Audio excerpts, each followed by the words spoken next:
It's 17:30 GMT. This is Eyewitness News on 97.3 Citi FM. I am Umaru, Sanda, Amadu. Tonight, I'm here with Safo. And coming up over the next 90 minutes.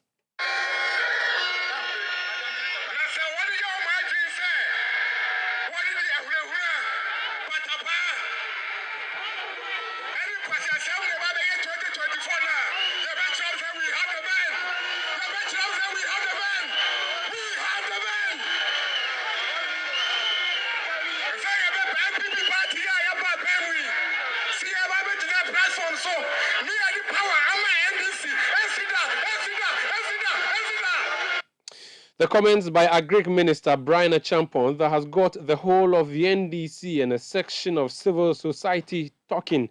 We'll be unpacking the issues here for you on Eyewitness News, plus the complaint that has been lodged at the police CID by the National Democratic Congress. Also coming up, the shortage of fuel at Ghana's leading oil company, Goil, that is raising eyebrows among industry players.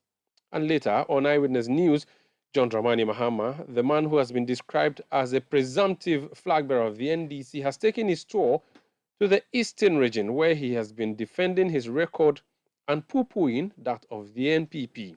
Stay with 97.3 Citi FM for more on this and many other stories on Eyewitness News. And in business, International Monetary Fund, IMF, appeals to wealthier nations to support countries with weaker economies like Ghana out of debt.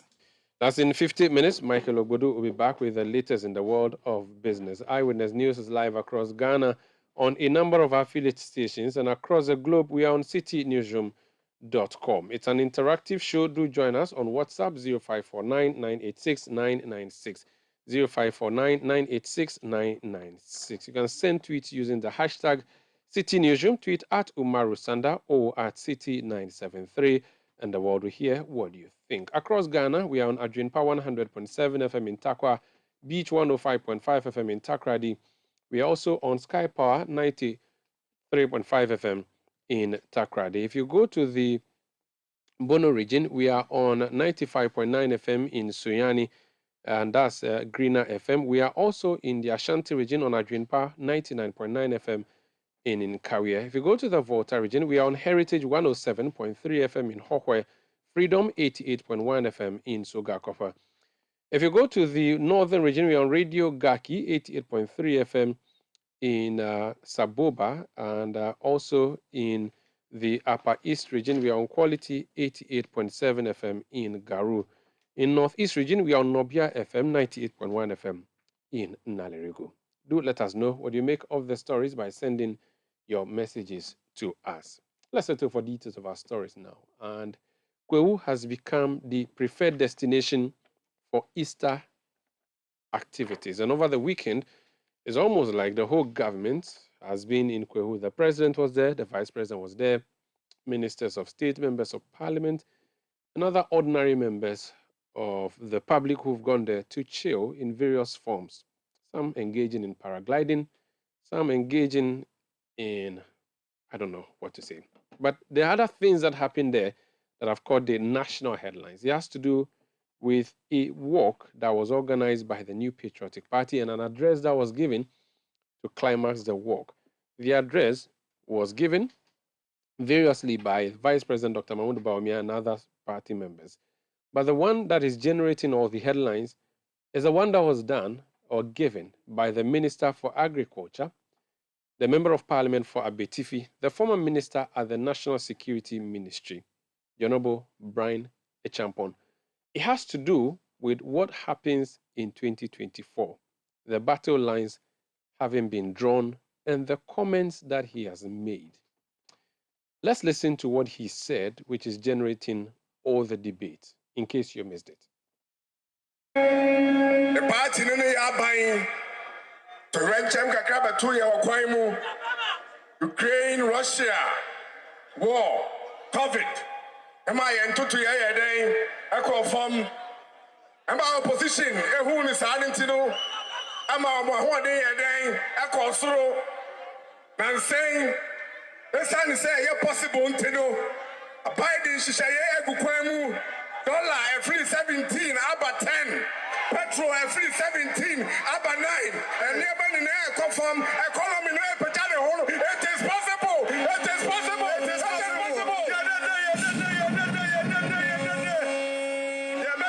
And I my dream say, time will not near my work from no. Sad time no near better. I may check on my board, Chasing Region Board, every June, July this year. I am a 4 about the soya singing. Yet to year acquire economy in a peja, yet to year acquire Amadu and a peja, yet to year acquire Ama and Fumu, Yami, yet to year acquire Ama, Benro Channel, and so, and you see, Ebeku.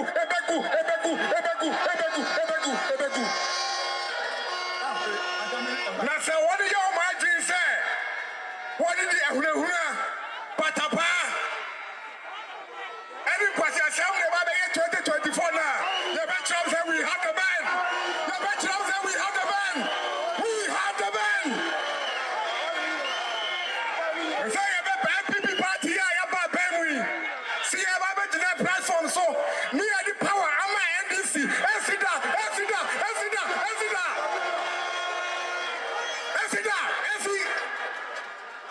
A quite be I the first 2024 election. No MPP bachelor Benwi.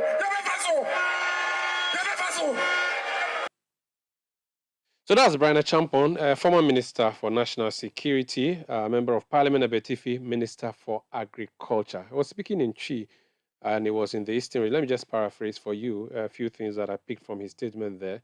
In the beginning, he said that things are bad currently because of COVID-19 and Ukraine. However, he says things are normalizing. The dollar is failing against the cedi is rising. The cost of fuel is reducing. He says too that by June and July, when the IMF comes in with the support, NDC would have collapsed because there will be no message to be used to preach to Ghanaians. Now, the part that he talked about, which has become the vexed issue, he said that if they think, and that's NDC, they can scare us, we will show that we have the men. He continues to say that it will never happen that we give them the power. And I think I'm just going to let you listen to the last 20 seconds again, which is the controversial part of this soundbite. And I'll tell you again what he said. Let's listen again. Patapa! Any question, 2024 now. The veterans say we have the band. The veterans say we have the band. We have the band. Say about MPP party, I about Benwi. See about the platform. So me and the power, I'm my NDC. Esida.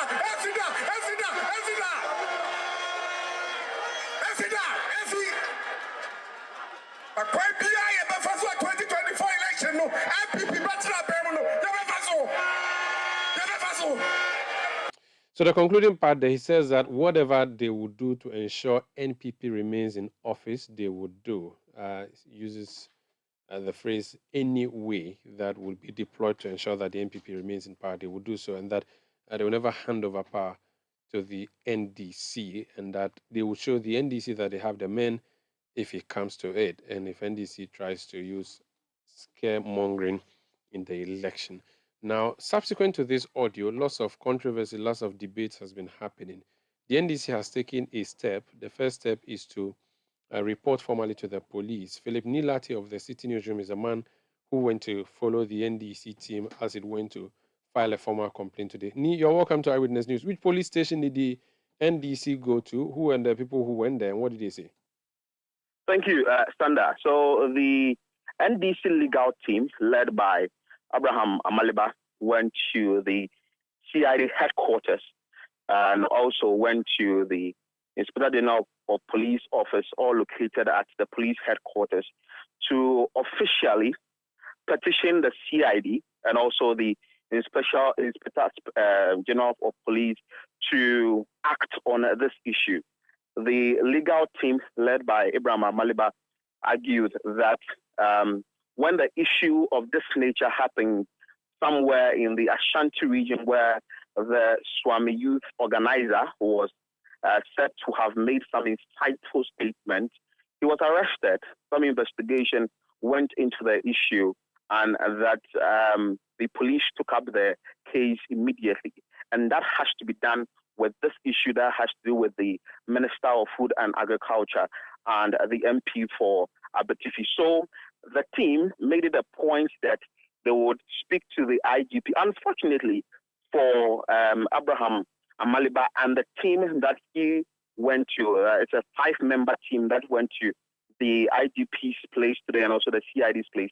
They met the CID boss, but they were unable to meet the IGP because according to what they were told at the reception, is that the IGP wasn't around at that time. So, Sanda, that is exactly what happened today when the legal team of the NDC, led by Abraham Amaliba, went to the headquarters of the CID and the Ghana Police Service.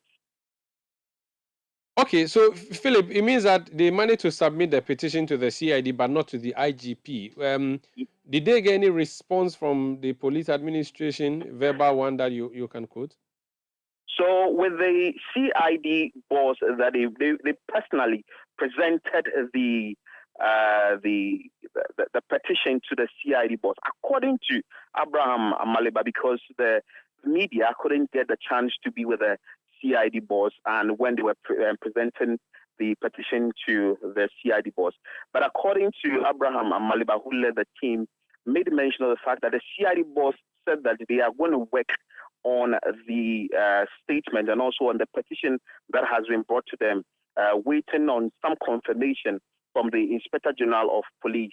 And in the document that is sent to the CID office, they also presented the video of what Brian Champon said on Saturday in Praia, so when they went for the health walk. So the NDC was emphatic that if you've not had access to this video, then certainly you may want to watch what we've brought to you so that you can act on it. Unfortunately for the legal team, as I said earlier, they weren't able to meet the IGP one-on-one, so they were compelled to leave the petition at the reception of the IGP so that it will be given to the IGP. They had to make some documentations on it and all that to make the point that they've been there and they've petitioned the IGP to this effect. I see. Thank you so much. Philip Ni Latte is our correspondent in the City Newsroom who followed the NDC delegation to give them coverage when the team went to the CID headquarters to report officially to the police administration issues having to do with the statement that was made by the Minister of Agriculture, the Honorable Brian A. Champon. The NPP as a party has issued a statement in response and defense of Brian A. Champon. But let's hear from the legal side. Godwin Eduji Tamaklo is a member of the NDC legal team. Mr. Tamaklo, you're welcome to Eyewitness News. So, first of all, on what premises are you proceeding by going to complain to the CID and that what crime has been committed? Because CID would investigate a crime, right? Yes. So, Umaru, good evening, and good evening to you, your cherished listeners. As you can see, the petition is duly signed by the Director Legal of the party, Abraham Amaliba. And the basis of the petition is quite simple. We are saying that the comment by Brian Champon at this point, he fails not to be an honorable person, has every ingredient of the offensive conduct. Because you see, as we speak today, the Ghana police, led by our celebrity IGP. No. You had dropped the earlier one. I had tried to ignore it, which has to do with describing a member of parliament as not being honorable. I don't think it lies within your mouth to decide who becomes an honorable MP or not. Can I proceed? No, you can't proceed because now you've dropped the second one. So I'll just ask you to withdraw both and then you can proceed. It's better that way. Okay. So I'll withdraw the celebrity IGP. May I proceed? And withdraw the other parts about the member of parliament not being honorable. Okay, I withdraw that one too. Thank you so much. Can I proceed? Yes, please. Thank you. Okay. So our petition is simple. That the Ghana Police Service, as we speak, the Ashanti Regional Division of the Police, are in court currently prosecuting the constituency youth organizer for Swami. And his crime is that he made comments about the 2024 election that the police consider as one that can potentially destabilize the country. And on that basis only, they invited him. He went in the company of his lawyers. And pursuant to that, he was put before the courts. The courts even remanded him until subsequently his lawyers got him bail. Now we are saying that if the rule of law and respect and equality before the law means anything, then Brian Achampong should equally be arrested and put before our courts for reckless comments that he had made before NPP supporters, Umaru. And his crime would be that he said that if you try to scare them, they would show you that they have the men. That is a conditional clause. Please. Now, he also says that... Please don't try to, as it were, romanticize those reckless comments from Brian Achampong. There's nothing conditional about the statement that he made. Nothing conditional. Clearly, there is an if in there. That's conditional clause. I beg you. He's basically putting his party members on the path of warfare. Now, if you listen to him carefully, the irresistible inference one can draw is the fact that whether NPP loses or not, they are not going to hand over. First of all, Umaru, may I say this? From 1992, an NDC sitting president lost an election and honorably handed over power. That is what is required under the 1992 Constitution. Now, so when you begin to beat the war drum, that for you and your likes, you are going, and if you listen to the tail end, you say, we will not hand over power. It does not lie in the math of Brian Achampong to decide whether you hand over power or not. And you see, Umaru, you and I should get worried with such inflammatory commentary from no other person but Brian Achampong. And you see, a person like Brian Achampong has a history of unleashing violence on his opponents, whether internal or external.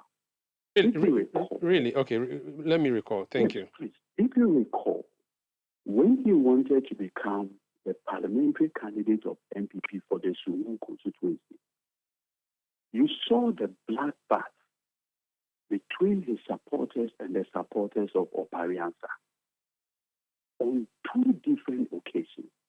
It was when he was overwhelmed by the counter-violence from the supporters of Opariansa. Then he ran to the Koru Mountains. Or you have forgotten to listen to them. I don't have any memory of it, Council. Yes, and so since it is a history you are recounting, and I don't have a contrary fact, I'll let you narrate it. That is what I'm saying. That is what time does. It easily makes us forget terrible past. Again, this is a gentleman who had featured prominently in the report of the Commission of Inquiry put together by Mr. Akufo-Addo in relation to the events in Ayahaso West, the by-election. This is a gentleman that a committee made up of prominent people like now Supreme Court Judge Professor Henrietta Mensah Bonsu, among others. So quite clearly, these are the issues. And his name consistently featured anytime there's an issue of violence,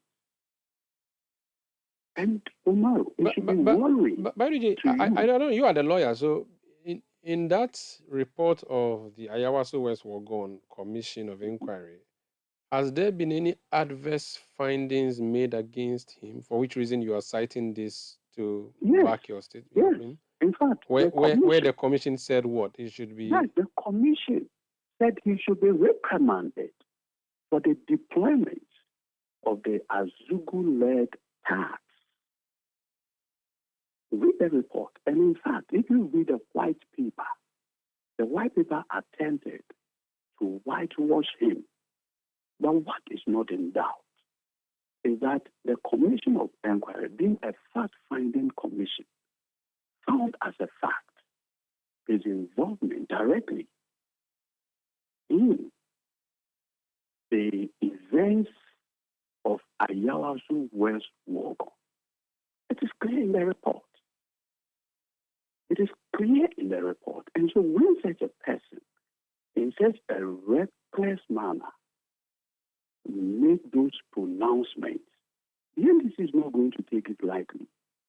And that is why the party led by the Director Legal had put before the police that the speed, the alacrity with which they arrested the youth organizer of the NDC is swimming.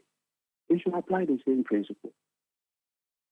Did the police apply this same principle when former President Mahama made the boot for boot comment? There are many people within the NPP who say that let me land with a question, who say that was equally a reckless statement that should not have been made, because the former president was essentially saying, let me land with my question, Council, then you can answer. There's a view that that comment... that you are attempting respectfully, sir. If you could kindly hear me out, I would be grateful. Okay, so I'm just going to put the question through. Eduji Tamaklo is off air now. The question, Mr. Tamaklo, is the criticism and the argument has come forth that the former president's comment was reckless. Perhaps there are many NP people who say that what Brian Champon is doing is in response to what Mr. President Mahama said in the past in relation to boot for boot. What would you say in response to that? That's a very empty, in fact, attempt at equalization. First of all, the statement made by H. John Dramani Mahama was immediate aftermath of the deployment of the Azugu-led acts and bandits at the Ayawaso West Wagon by election. It was the immediate aftermath that H. John Dramani Mahama made a point that the manner in which the NPP are operating, the party should know, or the government should know, having reported it to the various embassies, should know that, as we say, excuse my language, it is not only one mother that can give birth to a fool, right? And that the NPP should know that if they want to use the same violence in the 2020 election, they should know that Ghanaians are not cowards and to be resisted. But you see, notwithstanding this statement, in 2024, Umaru, you are a witness, or you have become aware of how soldiers deployed by Mr. Akufo-Addo, the Commander-in-Chief of the Ghana Armed Forces, slaughtered 8 innocent Ghanaians in Petroleum South for the sole purpose of snatching that seat from the NDC. Today, as we speak, nothing has happened to the perpetrators of the brutal murder of 8 innocent Ghanaians in Petroleum South. We are also aware of the unprecedented militarization of our coalition centers in the 2020 entry and presidential elections. These are matters that have received widespread condemnation, but the Commander-in-Chief of the Ghana Armed Forces, Mr. Akufo-Addo, is tight-lipped on how 8 innocent Ghanaians were brutally slaughtered in Techiman South. These things do not worry you, Umaru. We in the NDC value human life. And so, when such potentially inflammatory comments are coming from a person who is a member of parliament who should know better, and you are forcing me to describe him as an honorable person against my will. I'm not forcing you. I'm just asking you to respect the rules that Parliament works with. But thank you so much for speaking to us. Thank you. That's Godwin Eduji Tamaklo. He's a member of the NDC legal team. Let's speak to Henry Nanabuachi. He's a lawyer and national organizer of the NPP. Nanabi, you're welcome to Eyewitness News. We've seen that your party issued a statement to defend the statement made by the Member of Parliament and Minister of State. There are critics, including the NDC, who say that that was a very reckless statement that should be condemned by your good selves if you're Democrats and not defend them because it is calling for war. Why did you defend that statement rather than instead of dismissing it or condemning it? Umaru, first of all, I think that for the New Patriotic Party, we fully endorse and we support the utterances of Mr. Bande-Champon. First of all, if you listen to the full tape, I was right behind him. I was on stage. I was in charge of the organization and mobilization of the program.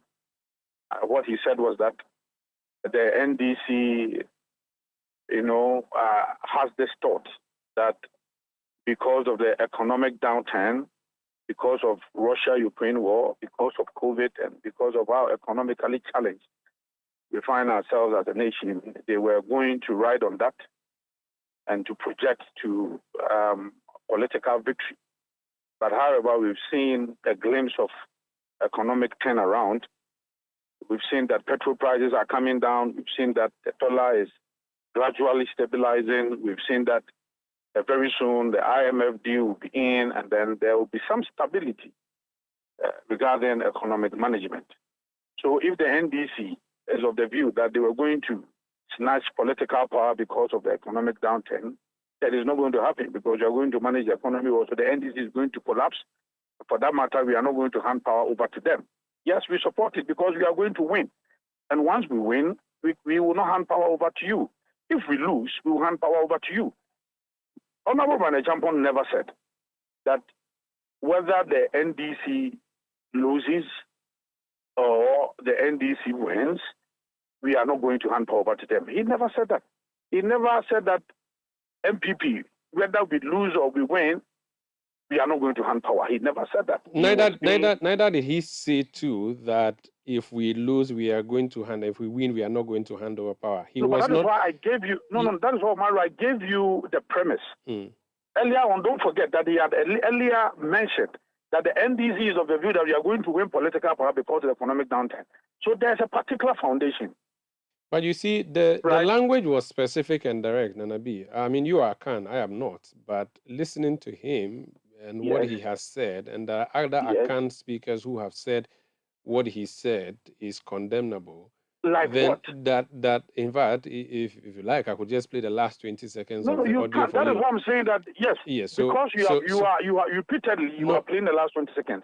But that is what I'm saying. That but you see, I know what you're trying to do. That there's a background and there's a context. We find nothing wrong with that statement. We absolutely endorse and fully support it. What he said, and indeed. And that you will not hand over power to the NDC in 2024. Because you are not going to lose.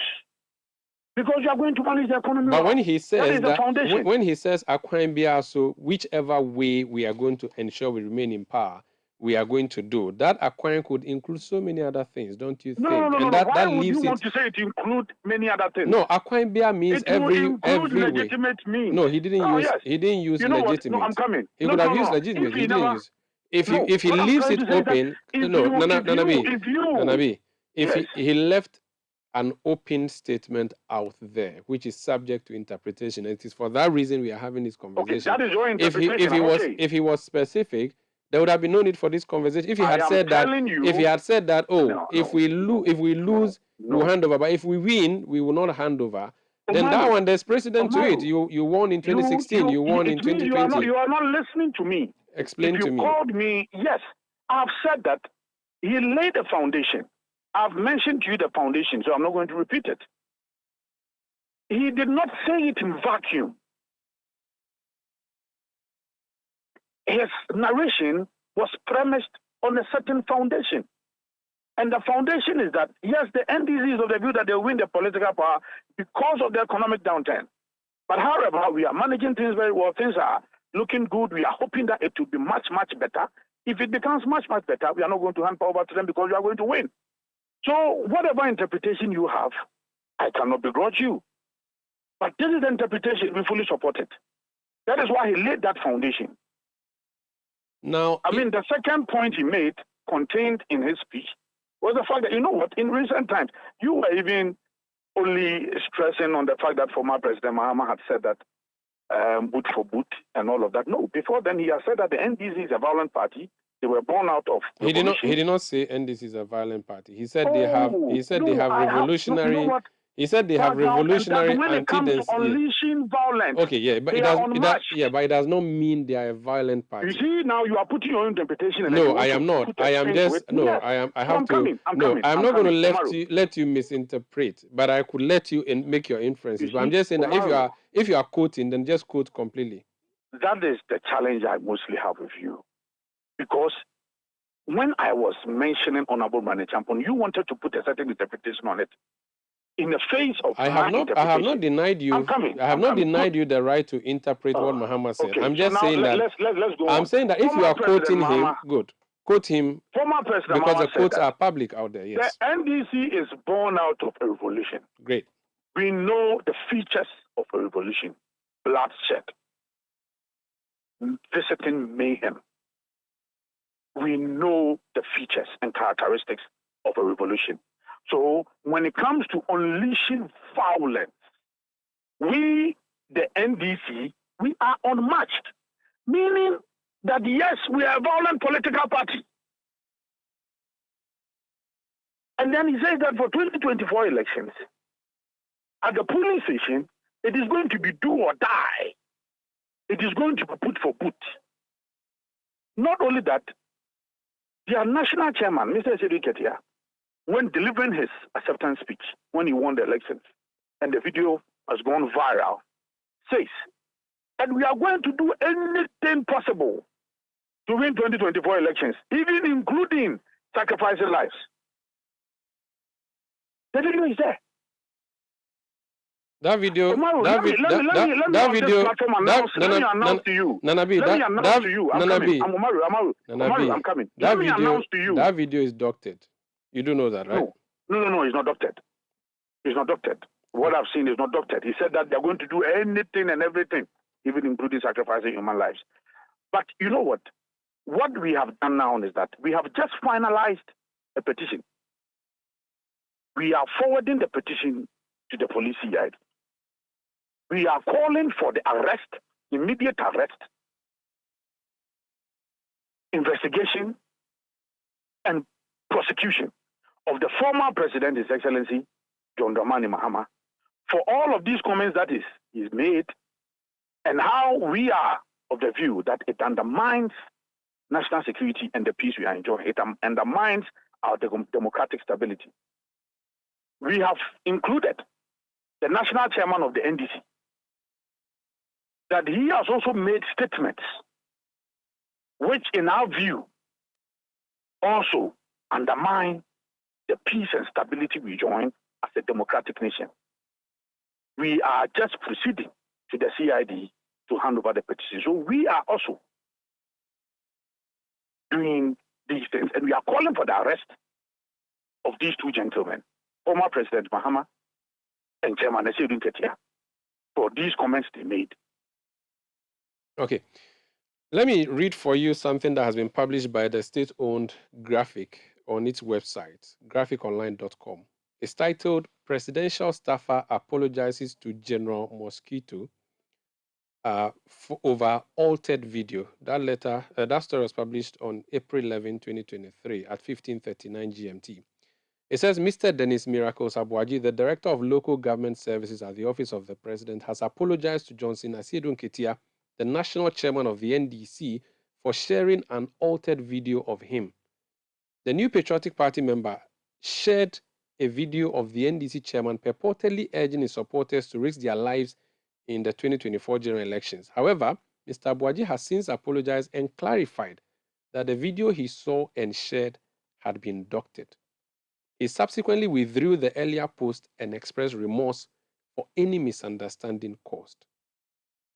I don't know the video he shared, but the video I have seen, the national chairman was saying that they are going to make sure they do everything and anything to make sure they win 2024. And that is a video. That's a video he shared. That's a video. I don't know the video. I don't know the video. Miracle shared. I can find out.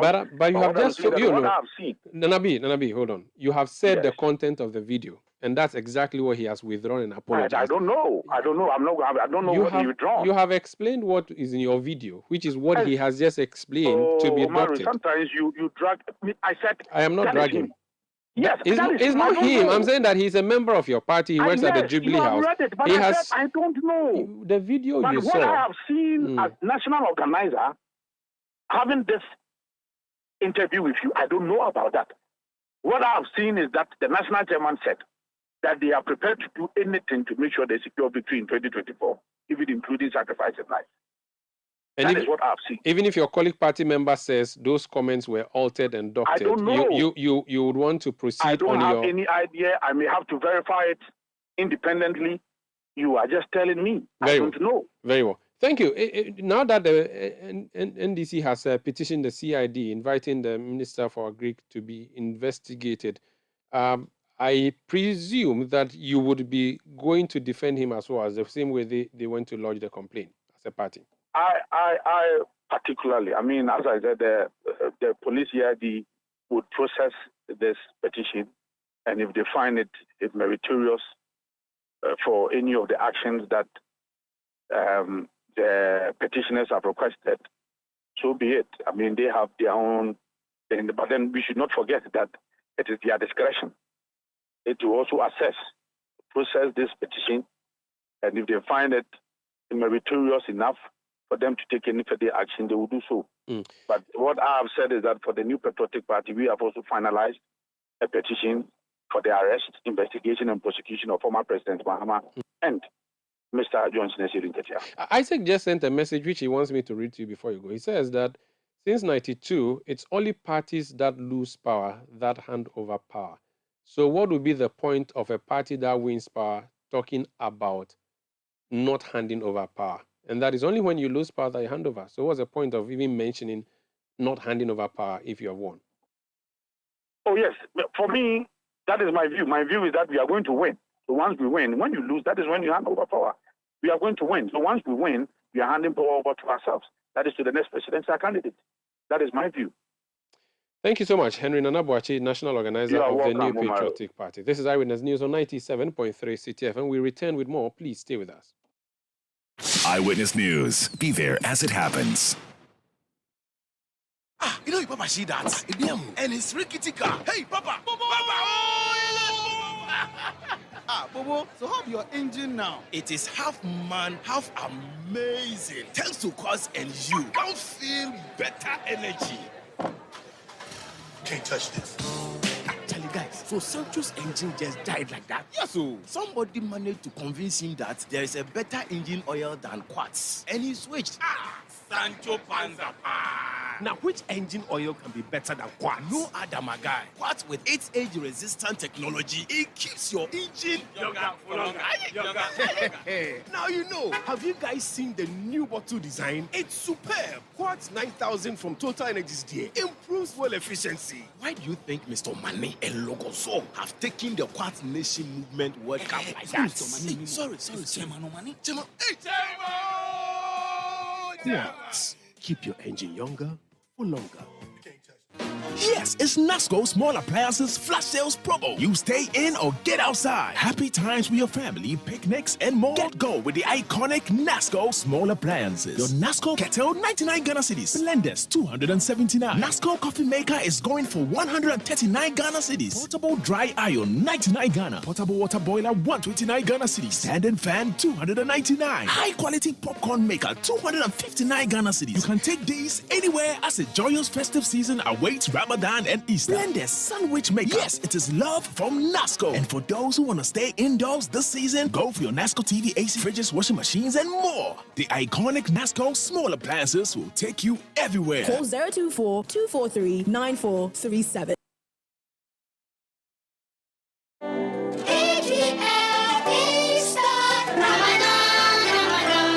Haven't you heard? AGL's Ramadan Easter promotion. Dear customer, Assalamu alaikum. Ramadan Kareem. Electroland Ghana Limited is offering you quality products from Samsung, Toshiba, NASCO, and Media. Choose your choice. Media AC, Samsung AC, NASCO AC.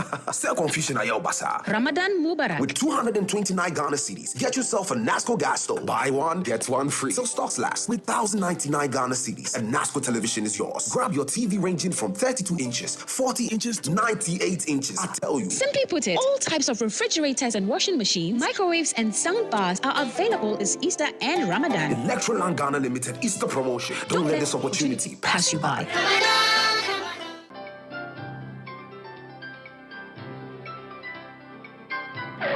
Using a condom will protect you and your partner from HIV, STIs, and unplanned pregnancy. Condoms are an effective way for protection against HIV infection.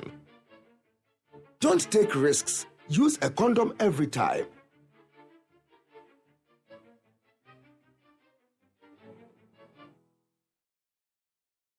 Always come prepared. This advert is brought to you by the Ghana AIDS Commission and Ghana Health Service. Let your voice be heard on Eyewitness News on Facebook at facebook.com/Citi97.3, Twitter at twitter.com/Citi973, and Instagram at instagram.com/Citi973 with the hashtag Eyewitness News. You're welcome back. This is Eyewitness News on 97.3 Citi FM. We are broadcasting from Adabraka in Accra. Let's talk about the power sector now, petroleum, to be specific, the downstream sector. And there's some news coming through, very disturbing one, that there is fuel shortage at least one of the major OMCs in town. Michael Ogbodu is with the business desk at Citi FM and Citi TV. Mike, you're welcome to Eyewitness News. Thank you, Sanda. This will be Goyle, right? Yes. What have we found? So today, for instance, I went to two oil marketing two of their stations. One around on your way to Accra, they have a station there. And once I arrived there, so that's a Tudu branch. Tudu branch, exactly. Near their head office. Exactly. Mm-hmm. Once I got there, the attendant told me that they didn't have petrol, but they had diesel. And I asked her that was this situation peculiar to their station. She said no, it's been the case for a couple of days, and some of their stations are also facing similar challenges. So I drove to the 37 Enclave. You know, they have a branch there to right by the roadside. Mm-hmm. I got there, and once you even reach the entrance, you would see the attendant signaling you that there's no fuel at all. Mm-hmm. So once you get there, you are directed and then you drive out. And if you know Goyle stations, you know that usually they are very busy throughout the day, but most of them are very empty and not much activity, and just having their attendants directing you and informing you that there's no fuel. And I've spoken to some people who have also experienced similar challenges from the East Legon area, where a number of stations there also do not have products to sell. If you're fortunate, you may get diesel at some of them, but a lot. Petrol is mostly. Petrol is mostly, yes. I see. I've also experienced at one station at least. And you were also saying off record. Yes, Tantra Hill. I've been there since Saturday. I was unable to get petrol. Goyle. Yes, Goyle. Did you try other places, or Tantra Hill was the only place Just you... Tantra Hill. I see. Thank you. Thank you, Michael Ogbodu, as well, of the City Business Desk. Let's speak to Duncan Amwa. He's Executive Secretary of the Chamber of Petroleum Consumers Ghana. Duncan, you're welcome to Eyewitness News. Has this come to your attention? Sanda, let me say good evening. Good evening to your listeners. Indeed, this was quite worrying for us, especially me on Saturday, where you drive to a couple of outlets and the only thing you get told is that there's no fuel. Like Michael had indicated, for some, you probably will get diesel. For some, you are told outright there's no fuel at all. Personally, I did what you would call the Westlands Atomic Area, Guel. You were just told immediately that there's no fuel. And then I drove to the one closer to the Legon Botanic Garden. You get a similar situation also loading. We probed to want to know what exactly is happening. In my initial thoughts were that, of course, there's likely to be a price surge, probably for the second window, April. And so people were hoarding. That got us worried. We pushed from the regulators, we pushed from the operator. The indication we got was that there was a supply disruption along the chain, and not that they don't have the fuel. What they have a particular fuel that they would rather dispense to their customers, the one they call the RON 95. And so they were locked between picking the normal fuel or waiting for a cargo that carries that particular fuel. What I was also further told by the operator is that as of this morning, some 2.1 million liters had been dispatched to some of the stations. So maybe by evening, some people may be quite fortunate to come across fuel. But the indication is that tomorrow there will be another 4 million. But Umaru, the challenge indeed, I do have a feeling that we are not getting enough supplies, especially for the kind of fuel that some of the OMCs will rather sell at their forecourt. And I think that is something worth probably asking further questions of. But as I speak, I face that challenge personally. I'm not surprised your own media men are equally confirming not getting fuel across some pumps. The indication you get from the operator is that they have a specific product that they sell to their customers. They were not willing to pick anything from the open market just to be able to sell. And so that probably might be their excuse. As to whether we should leave it at that or there's some further probing to be done, Sanda, maybe the coming days will prove. We have been trying to reach Goyle. We've not been successful in getting a comment from them. But do you know if this in any way is related to the gold for oil deal?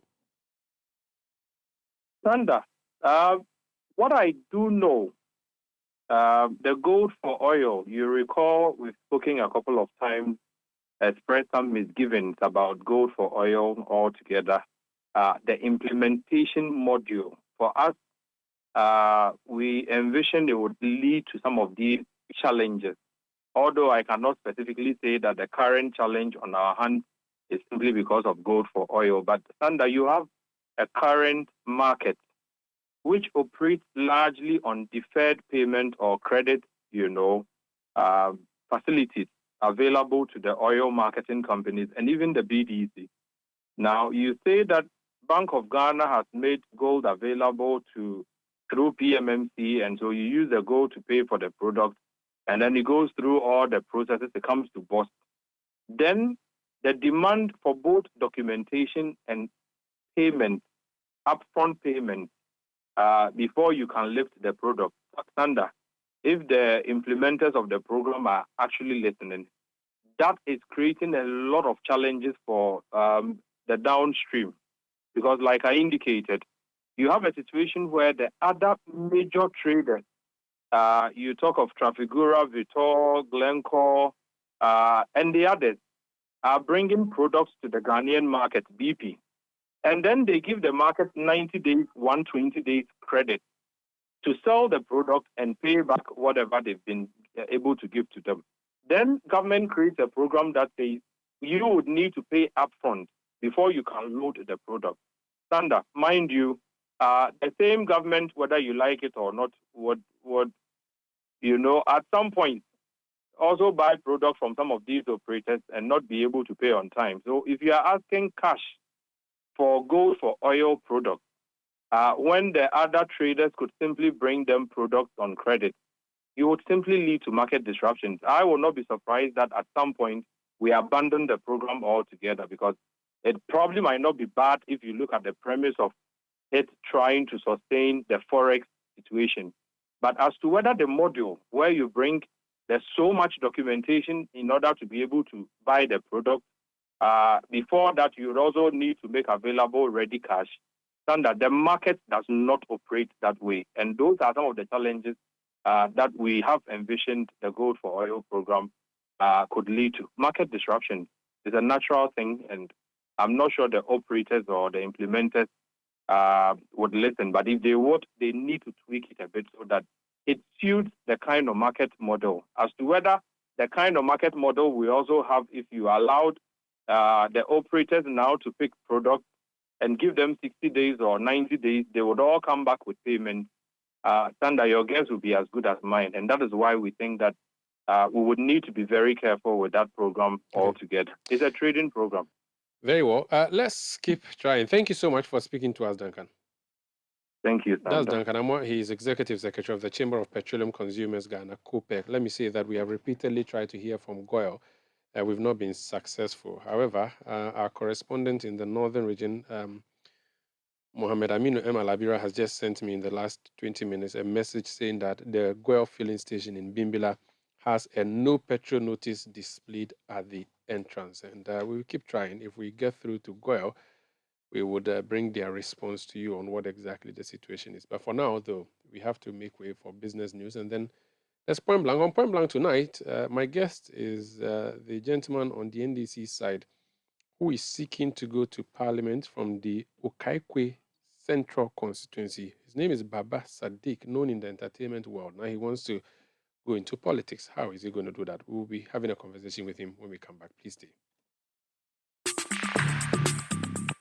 Let your voice be heard on Eyewitness News on Facebook at facebook.com/Citi97.3, Twitter at twitter.com/Citi973, and Instagram at instagram.com/Citi973 with the hashtag Eyewitness News.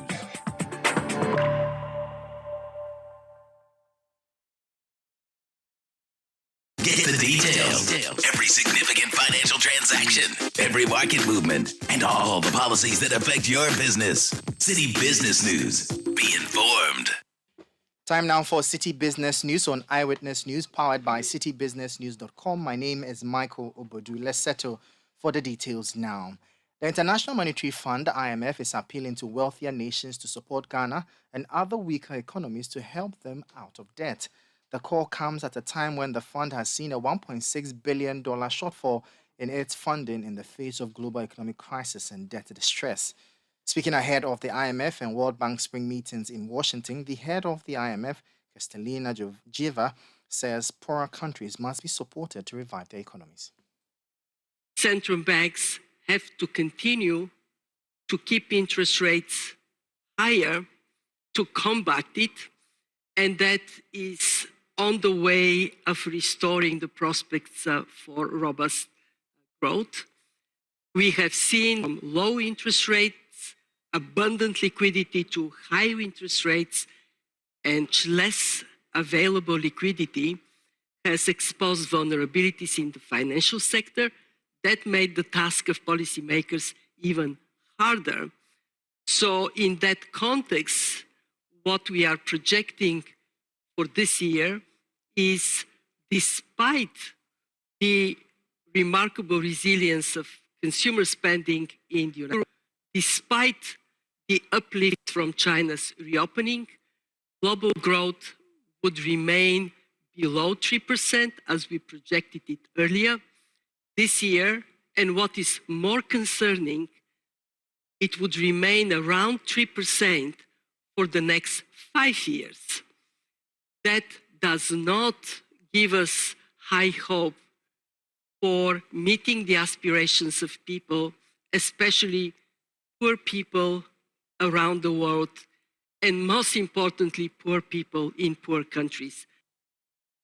That was head of the International Monetary Fund, IMF, Kristalina Georgieva. Now, meanwhile, Finance Minister Ken Ofori-Atta has expressed hope that Ghana's bilateral creditors will agree to debt relief to enable the country get the IMF $3 billion balance of payment support. Mr. Ofori-Atta made this known in an interview with international news agency The Financial Times as he is out of the country leading a government delegation in Washington, D.C. to attend an IMF and World Bank spring meeting. This News Desk report has the rest of the story. The bilateral creditors are set to meet today to discuss providing enough relief to restructure Ghana's $58 billion worth of debt. Ghana currently owes $5.5 billion to foreign governments and their state banks, with $1.9 billion of that owed to China, which is not a member of the Paris Club. A commitment from the bilateral creditors to provide debt relief is typically the first step to unlocking an IMF-backed restructuring program. The French Treasury, which hosts the Paris Club, said the group is doing everything to reach an agreement on the commitments required. A breakthrough in Ghana's debt talks could raise hopes for faster workouts in the restructuring of other countries' debt in the future. Meanwhile, the IMF's managing director, Kristalina Georgieva, has called on wealthier nations to support weaker economies, including Ghana, by making it easier for vulnerable countries to restructure their debts. This plea was made ahead of the IMF and World Bank spring meetings in Washington, where Georgieva emphasized the need to minimize the impact of debt crisis on people's lives and livelihoods. That was a News Desk report. In a related development, economist Professor Godfrey Bobkin has indicated that the assurances by Ghana's bilateral and multinational partners is crucial to government securing the $3 billion bailout from the International Monetary Fund. This week is a critical week for Ghana. It's more or less like make or break for Ghana because IMF World Bank spring meeting offers Ghana the opportunity to meet all our bilateral, multilateral at one place. And therefore, the expectation has been that we should be able to get greater clarity on the way forward for Ghana's 17th IMF-supported program. Why is that important? We know that what is outstanding now is the assurance from Ghana's bilateral and multilateral partners that either they give us debt relief or fresh funding. That is that commitment in writing that the IMF needs to take to their board for approval. Without that, the board will not approve our program. Notwithstanding the fact that the assumptions underlying the staff level agreement, which was reached, I think, December 12, 2022, may not hold as at now. And therefore, the program may go through some adjustments before the board approves. That is fine. But the critical prior action now is that assurance. Professor Godfrey Bobkin is an economist. Now, the Bank of Ghana has justified its decision to finance the 2022 budget. The Director of Research at the BOG, Dr. Philip Abredu Otu, maintains that, but for the timely intervention by the central bank, the economy of the country would have badly deteriorated. The central bank had earlier in a statement indicated that the move was critical as Ghana has lost access to the international capital market. Domestic revenue was significantly underperforming and not realized, pushing the state of government finances into near external and domestic default. Dr. Abredu Otu was speaking at the University of Ghana's 75th anniversary public lecture on the theme Ghana's economy, the need for a paradigm shift. From the central bank's point of view, we realized we needed an economy to protect. So there were choices that had to be made. Should we allow the economy to collapse? Or we should stick strictly to issues of fiscal dominance, and then who picks up the pieces after the economy has collapsed? But that financing that we did in 2022 went mainly to deal with investors, domestic investors whose bonds had matured, and government needed to pay these bonds and for which government had no resources. we had to step in as the lender of last resort and allow the domestic investors to get their returns. All the amount, 100% of that amount, was due to domestic bonds that had matured, for which we had to step in to save these domestic investors. And that is where the fiscal dominance issue came in. So yes, it came in, but we did that to save domestic investors. That was the Director of Research at the Bank of Ghana, Dr. Philip Abredu Otu. That's all for City Business News on Eyewitness News. It was powered by your most comprehensive business website, citybusinessnews.com. My name is Michael Obodu. Thank you for listening. As always, please stay safe. Up next is Point Blank. Let your voice be heard on Eyewitness News on Facebook at facebook.com/City97.3, Twitter at twitter.com/City973, and Instagram at instagram.com/City973 with the hashtag Eyewitness News.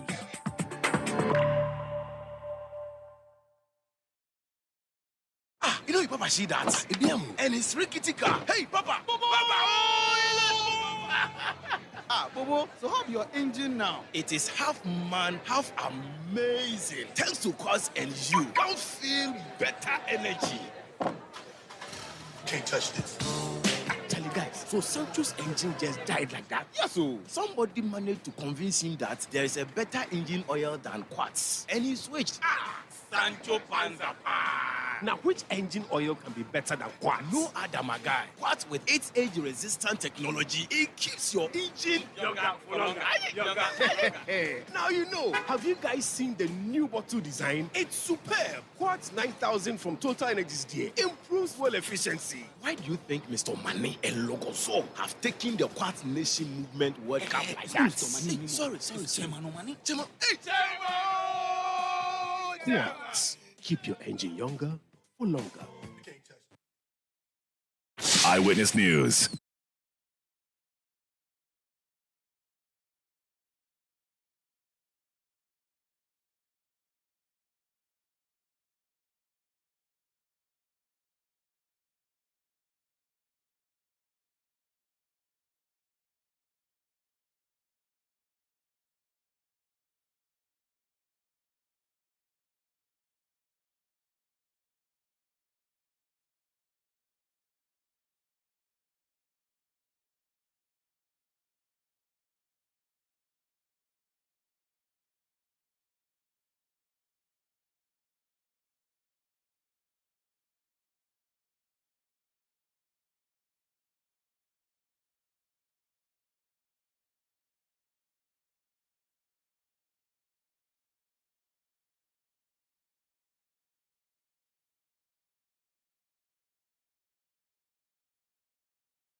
Minutes to 1900 GMT. This is Point Blank on Eyewitness News. My name is Umaru, Sanda, Amadu.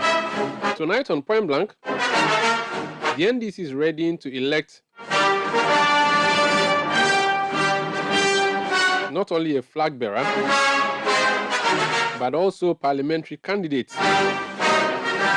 And they are doing this for orphan constituencies and safe seats, or constituencies where NDC has MPs. Tonight on Point Blank, my guest is an NDC member who is running in an orphan seat. Orphan seats are seats where the NDC has no sitting MP. One such constituency is Okaikwe Central in the Greater Accra region. And Baba Sadiq is one of the persons hoping to represent the NDC on the ticket. You're welcome to Point Blank. Thank you very much. How are you? Well, I mean, I'm good, but in the last few weeks, days have been very hectic. I mean, running around, meeting delegates and engaging them. I'm not sure this should stress you. You are used to stress. Exactly. You used to go and pitch and put tents in the Shy Hills Game Reserve, and you don't even invite me, even though it's in my backyard. You go and sit with my monkeys for my baboons without even inviting me. But I'll invite you to the next one. Oh no, I don't. This is a political promise. I'm not going to trust you. If you had said it last year, I'll trust you. But this political promise, but you were looking forward to attending last year's event. Yes, and then you something happened. Don't worry, this year it's coming. Do you want to talk about it? Well, I mean. Okay, for those who don't know Baba Sadiq, who are you? Well, so Baba Sadiq, it's primarily worked in the media and entertainment industry. My background is in communications. Until recently, I was the CEO of the 3 Media Networks, which is the owners of 3 Music TV, and also the 3 Music Awards. I'm also the founder of the Wilderland Foundation, which is in charge of the Wilderland Festival. And so in essence, that's who Baba Sadiq is. But I've primarily worked in the media and entertainment industry for some time. So you've been doing entertainment stuff, entertainment awards. That's the 3 Music Awards. Yes, I mean, the last few years was dedicated to the 3 Music Awards and so running the 3 Music TV. And you have also been doing the Wilderland Festival. How is Ghana's tourism like from your perspective? What is the problem with Ghana's tourism sector? I think our problem is it fair to say Wilderland is a tourism thing? Yeah, it's a tourism destination. So what is the problem with our tourism sector that you think we can address? I mean, a few issues on how you can avail or unlock funding for practitioners or the people that work within the value chain. What we've seen in the last few years is that our biggest flagship project or program has always been the year of return in the last few years, especially. And the biggest problems with it has always been inavailability of funding for the people that provide the content for the events and activities that drive attention to the country. There's been a bit of a challenge also owing to the fact that the sponsorship market has crashed. In the last 3 to 4 years, the sponsorship market has almost been non-existent due to all the socioeconomic factors that the country has faced. And if you look at the sponsorship market used to be the point where producers or people that create the activities that set our holiday maker status, for instance, look to for some bit of initial funding to fund some of these activities. So once that is crashed, there's a need for us to find other means to raising capital, to organizing all the big events and all the big projects that we see. 2 days ago, 3 days ago, had that one of the major events in the last 2 years, Afro Nation is going to Lagos. It's not coming here. It's not coming here. And part of the problems, I was associate producer of Afro Nation in year 1. And part of the problem has always been now structurally the lack of avenues to raising some bit of initial capital here or making some more revenues from sponsorship. Makes it a bit difficult. But despite all the challenges, there was Afro Nation last year, there was Afro Chella, but you failed, the Wilderland failed, even though people were anticipating that you carry them to the Shy Hills Game Reserve where they were going to have a wonderful time together. So then it's your problem. It's not the national problem. No, so that wasn't my problem. In the first year, for instance, when we came on with Wilderland, we never had that kind of problem in terms of the funding, regardless of how difficult it is for other producers. Last year, for instance, we had already put out our communications, but there was this disagreement with the Forestry Commission that wasn't resolved early. So by the time we got around solving the issue, it was difficult to put that together. The Wilderland Festival, in the ways that we see it, takes some time to make it happen. I mean, you're having to power more or less like an entire village over time. It's like a pop-up village of a sort where you create a whole community within in the middle of a forest reserve, lighting, tents, everything. Where there is no electricity already.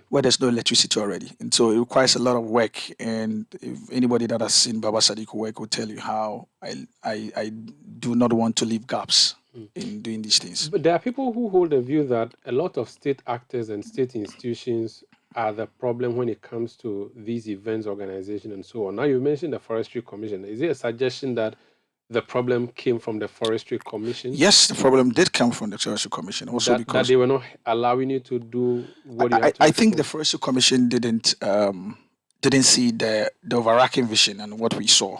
I mean, we had seen an event that could unlock a long-term value for the Forestry Commission. For instance, after year 1, they themselves will tell you that visitations to the Shire Forest Reserve had gone up more than 100%. Okay.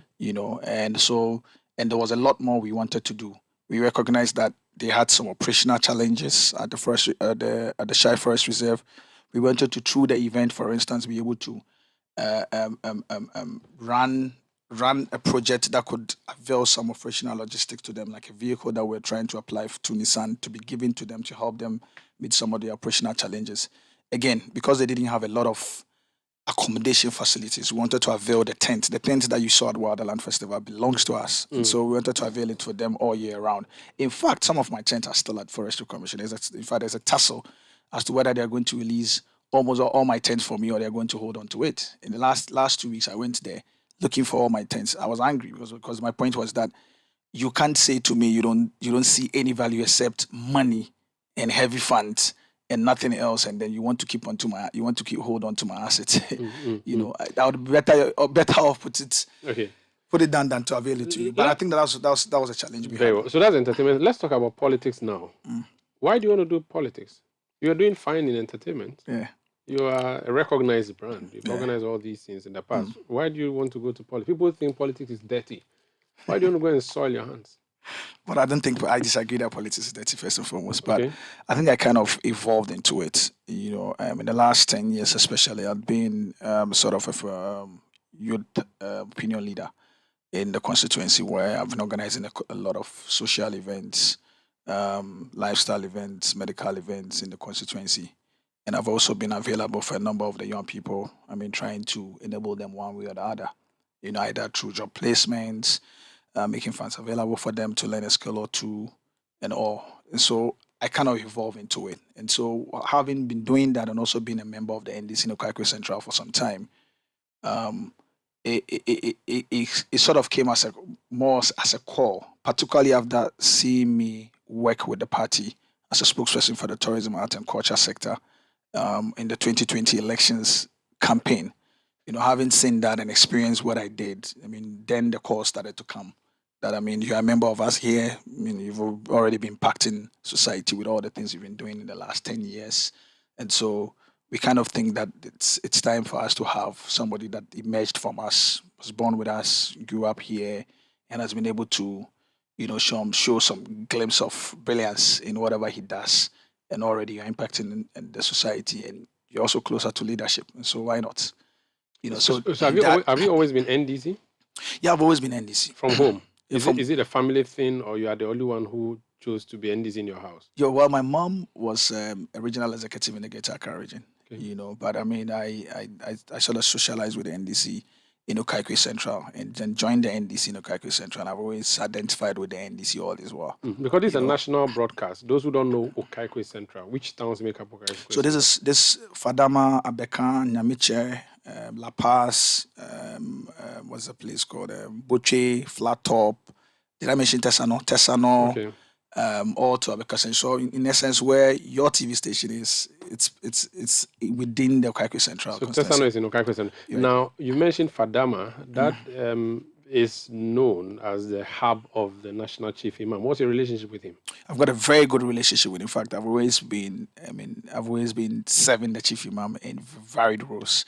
Either helping to organize some of his events, doing protocol, doing all sort of different arrangements and anything that he asks that I do for him. He's more of a grandfather to me. Okay. And then spiritual guide and spiritual leader as well. I see. So let's test your knowledge of the NDC. What are the principles that the NDC is built on?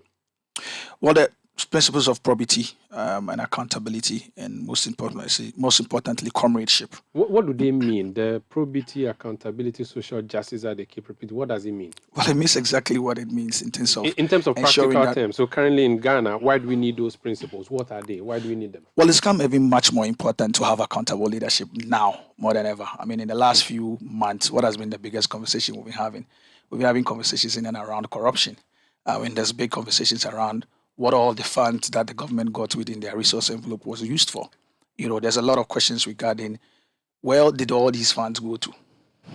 So there's a need for leadership to account to the people so that, the people, the citizens will be fully aware whether the funds that had been spent or claimed to have been spent was used judiciously. So it's become even much more important today, particularly where the citizens can't see anything where that warranted the huge use of the funds that has been spoken about. Why are we going to the IMF, for instance, looking for policy credibility and also looking to assessing some funds across the world? Now the question is that if there's a particular government that got more in its resource envelope over the last few years, if there's a particular government that borrowed more, if there's a particular government that was left with some bit more funds in some innovative vehicles like the X-Line Co. Until now, we still can't pinpoint to specific things, significant infrastructure development, for instance, that you can point to.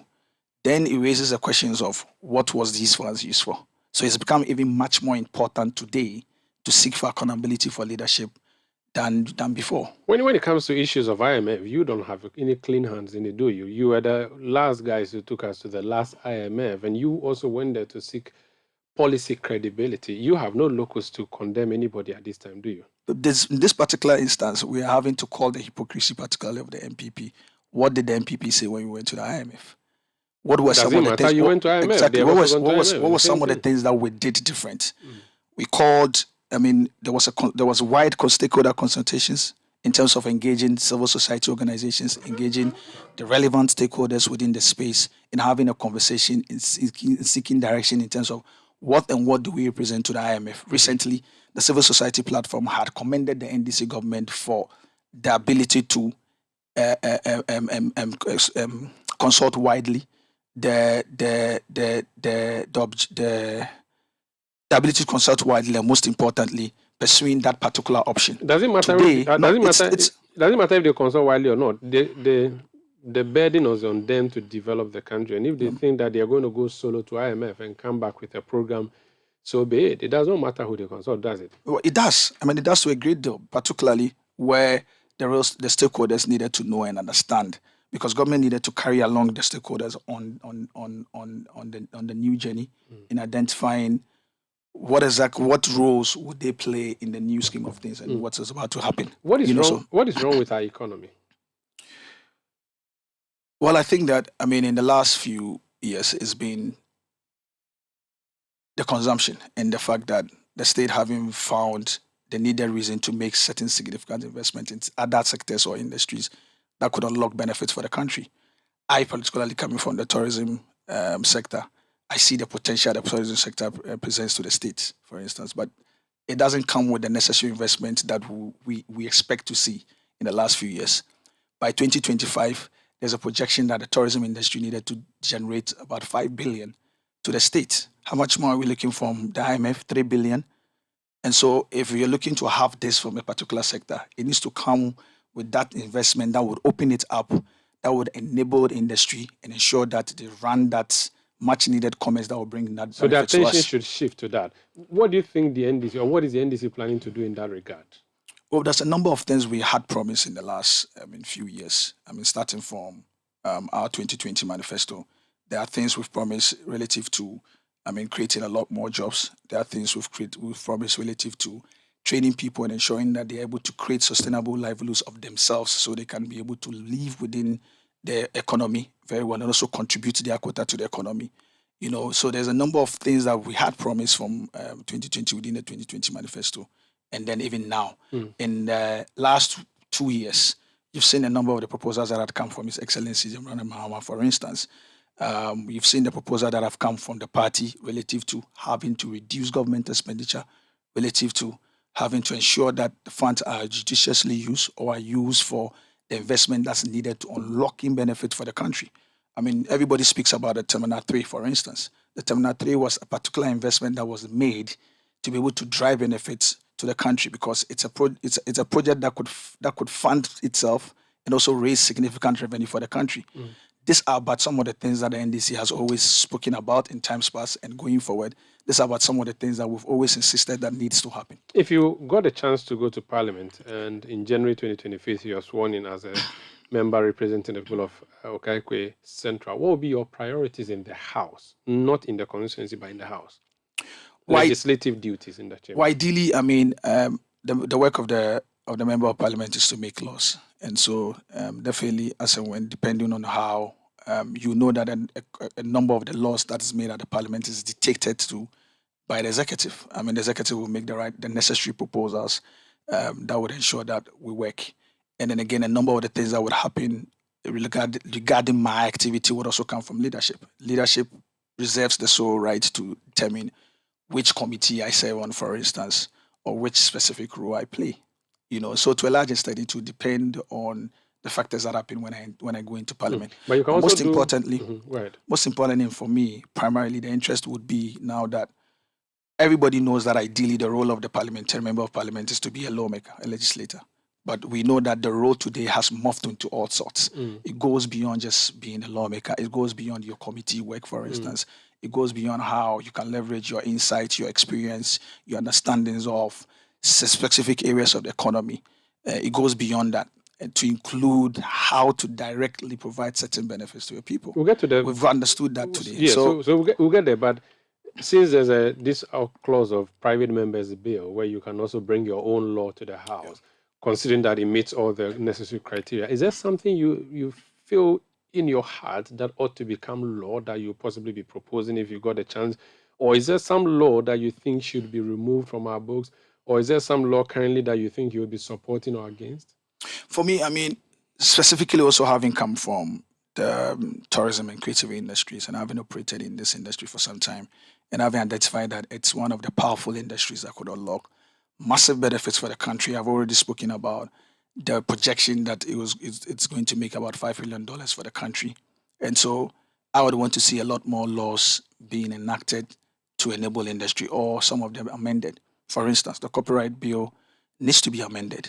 There's an airline that's so waiting to be passed. The copyright bill or act? The Copyright Act needs to, there are certain portions of it that needs to be amended. There's a part of it that, for instance, directs that fees from blank CDs, which is called a blank CD levy, should be given to the copyright organizations. But as it stands now, it's limited. People do not bring blank CDs into the country anymore. However, there are a lot of communication devices in the country that still transmit and broadcast audiovisual content. So it could be pen drives instead of CDs. At a point in time, it was amended to include pen drives, but now you know that audiovisual content is consumed not through pen drive and CDs, but also from the mobile phones, from the television, from the cars and everything. So these are some of the laws that I would want to have it amended. In your constituency, what are the people hungry for that you want to satisfy them? Well, sustainable livelihood is a big deal in our constituency. And when I say sustainable livelihood, that includes how you can avail jobs to the over 70% of the constituents who are young people and are looking for jobs. Most importantly, how you can direct even hand skills and training for a number of them that are looking for that, but do not have what you call the utrinsa, for instance, to pay for the training. It's become a big deal. Beyond that as well, I believe that in the constituents, one of the big conversations that has always been had is that as an urban constituency, as Okaikwe Central, by now, and having had an MP that has been at the helm for 12 years, they should be speaking about a modern public hospital. I mean, something that looks and feel as the Lekma Hospital. It's always been some of the things. We don't have that yet.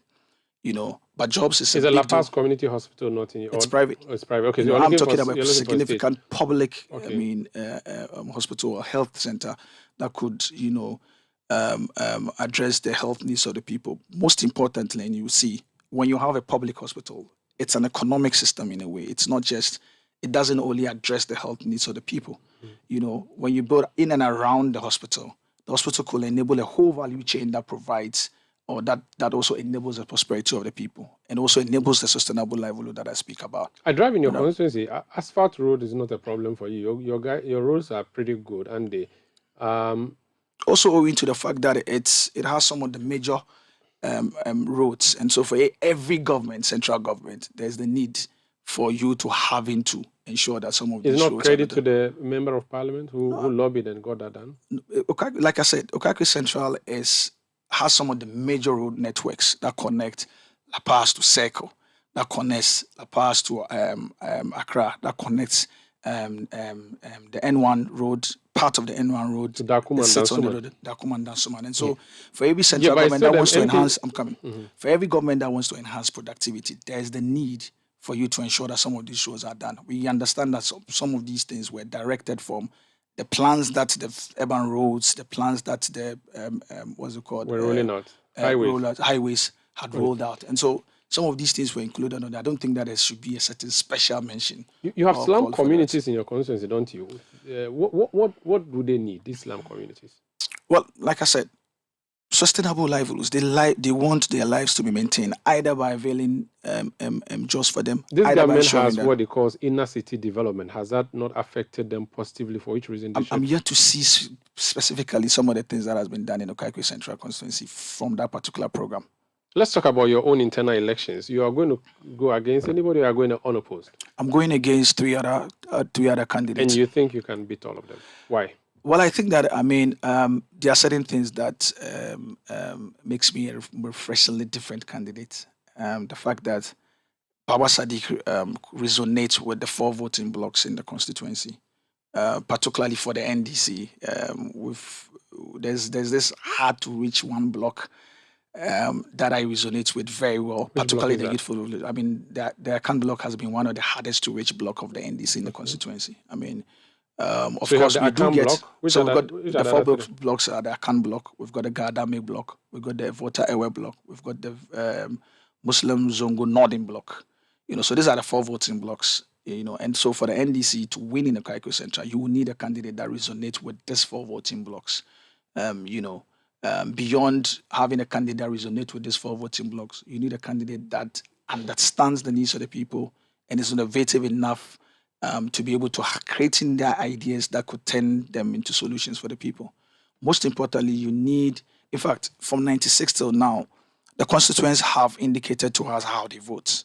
The constituents have indicated to us the kind of personalities they would want to vote for them to become their members of parliament. I think it's fair to say that Baba Sadiq represents all these qualities and more for the constituency.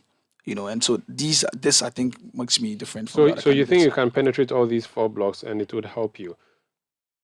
And that will make you defeat the other 3 persons you are campaigning with and make you the NDC's flag bearer. Flag bearer at the local level. Candidates. Candidates. Right. So you're going to be the torchbearer of the party over there. You are going to go against Patrick Boama. He has experience. 3 years, 3 terms, is it? Yeah, Or 3 4 terms. 3 terms. How are you going to defeat him? Well, it starts by recognizing that, Patrick has been a formidable candidate in the last 3 elections, but he can be beaten. I cannot specifically mention some of the tactics or strategies we want to engage in, but I think that having a Baba Sadiq in the race against Patrick Boama is all the NDC needs to win that particular constituency. The Okaikwe Central has the tendency to become one of the safest seats of the NDC in Greater Accra region. Have you ever won it, though, NDC? The only time we ever won it was when we were all together as Okaikwe North. Okay. And then we won it in 92. And then So that's since it. So 2012. it means that it's a very blue seat. It's a very blue seat, of course. Like I said, if you put it together, out of the 4 voting blocks, 46% of them are Akans. And so you will need a candidate that you can use to protect the 54% that historically have been voting for the NDC in the constituency, and one whose personality, whose mindset, whose ideas, and the kind of campaign he would wage, right, together with the team, would be able to attract particularly the youthful segment of that Akan population. And so you would need in this particular race, a Baba Sadiq in the race changes the dynamics. Of course, the constituents will tell you that we've never had this kind of spotlight, but for a Baba Sadiq in the race. It signifies that there's a refreshingly different approach that is coming that could tilt the scales in the favor of the NDC. Baba Sadiq, NDC parliamentary hopeful, Okaikwe Central. Thank you for joining us on Point Blank. I wish you all the best. Thank you very much, sir. Well, that will be it for Eyewitness News tonight. My name is Umaru, Sanda, Amadu. I did with Safo. Technical support from Daniel Squashin. Content production by Wilson Kobna, Beverly London, Sami Wiafi, Fred Tati Jabano, and Nilate Late. Technical support, that is, from Daniel Squashin. On the new media side of things, Edwin Kwakofi was giving us the necessary support. Thank you for listening. Eyewitness News returns tomorrow at 17:30 GMT. There's a playback at midnight in case you missed any segment. Thank you for listening. Up next, we'll leave you with Philip Kofi Ashon, who brings you City Trends. Good night.